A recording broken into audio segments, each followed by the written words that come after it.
just like your diet. You know, like you can't take in too much social media, period, right? For anything, whether it's for like, you know, trying to like look into, you know, for whatever purposes you could use it for. Too much of it is just no good anyway.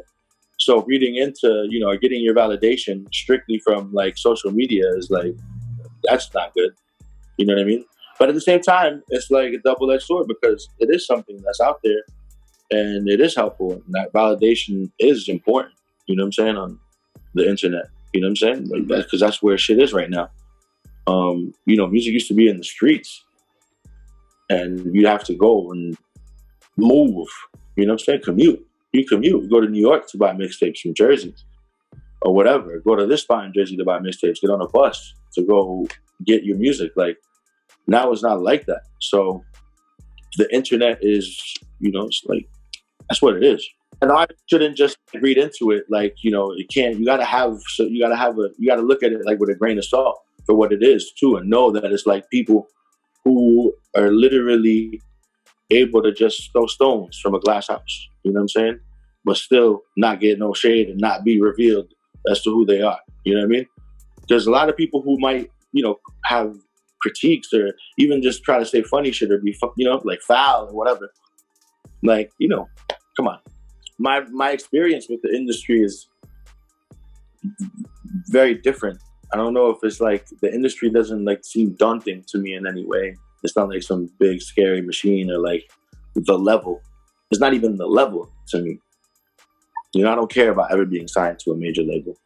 You know, would it be dope if done the right way? You know, getting into that machine is not my end goal.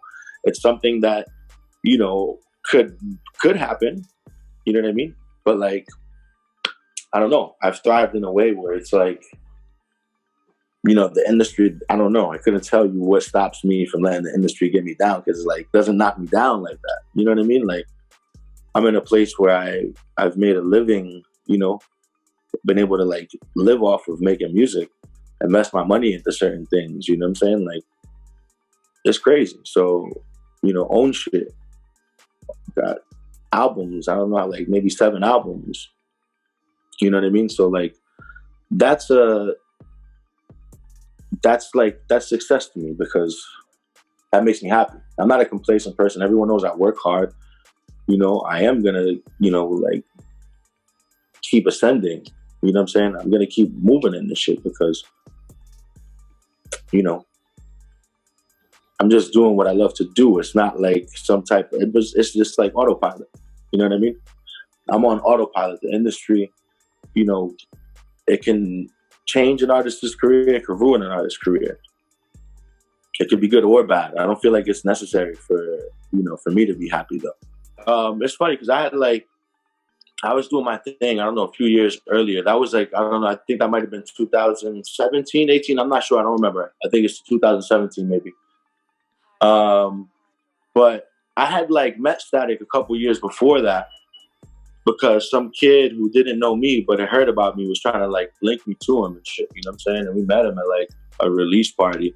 And, you know, I was on that shit like where I was like, you know, like classlessly just letting some stranger who I didn't even know take me to meet him. And then they're playing like my music video for him in an album release party, like in a club. And I'm like, you know, like at that point, like I was on some shit like back then where it was like, there was a time where people that was pushing me to be out here trying to like pursue rap and shit. Like this stranger hitting me up, you know what I'm saying? And it wasn't like I was just like down right away. I was like, who is this? Like, how do you know me? You know what I mean? So I'm watching like the whole thing happen. I was like, they're about to like, you know, whatever, like, yo, listen to this. And I was like, oh no, we're in a fucking club right now. But Static was mad cool and he listened to this shit and he watched the video. And whatever the case may be, I don't think we didn't connect after that for like a while because I just hit him like, yo, I got some new shit. I don't know if you remember me. And I had that like exchange as an anecdote to maybe get him to read a DM that he otherwise might not have read. Yeah, and that was ill for sure. He said, you know, he let me know to pull up. I came, you know, it was crazy. You know what I'm saying? That's like a, you know, that's a heavy freestyle.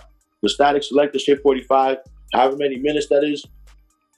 Listen, man, like I'm a radio freestyle guy. And that might be, that's my freestyle. That's my radio freestyle. Like, that's the heavy one. You know what I'm saying? Static, so shout to Static. You know what I'm saying? Static Showed Love. Threw me on the album a couple months later. You know what I'm saying? Like, I used to write the Static Select the beats. You know what I'm saying? And Alchemist beats and, Ninth Wonder beats. Like, so it's crazy. It's definitely crazy. You know what I'm saying? Like, I'm a regular dude too. I don't like do all this, this internet extra shit where, you know what I'm saying? Like, so I literally, like, I tweeted this the other day. Like, there's days where I dead ass wake up and be like, oh shit, like, yo, I'm crying. I forgot, you know what I'm saying? Because it's so crazy to me. You know what I'm saying? Like, it's amazing.